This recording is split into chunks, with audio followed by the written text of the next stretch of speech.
देवेंद्र फडणवीस यांच्या कथनी आणि करणीमधलं अंतर जे आहे ते प्रत्येक बाबतीत पुढे येतच असतं. पण आज पुन्हा एका बाबतीत पुढे आलं आणि ते म्हणजे विजेच्या दराच्या बाबतीत.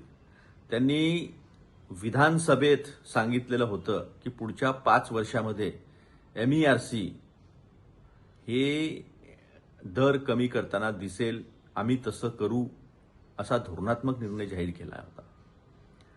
पण प्रत्यक्षामध्ये आता इंधन समायोजनच्या नावावर पुन्हा वीज दर वाढ केलेली आहे.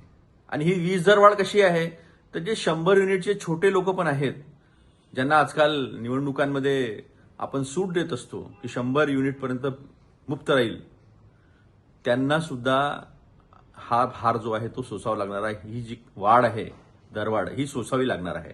मग सांगा देवेंद्र फडणवीसजी, प्रत्येक बाबतीमध्ये तुम्ही महाराष्ट्राशी धोका का करता आहात? महाराष्ट्राच्या जनतेशी धोका का करता आहात? याचं कारण काय आहे? कोणाला फायदा पोहोचवण्यासाठी हे सगळं बोजा जो आहे तो बोजा जनतेवर टाकला जातो आहे? इकडे सांगायचं GST बचत महोत्सव, तिकडे काही दुकानदार वस्तूंचे भाव कमी करत नाही आहे आणि इकडे तुम्ही विजेचा दर वाढवून ऐन दिवाळीच्या तोंडावर लोकांवर बोजा टाकतात, आर्थिक बोजा. काय म्हणायचं तुम्हाला?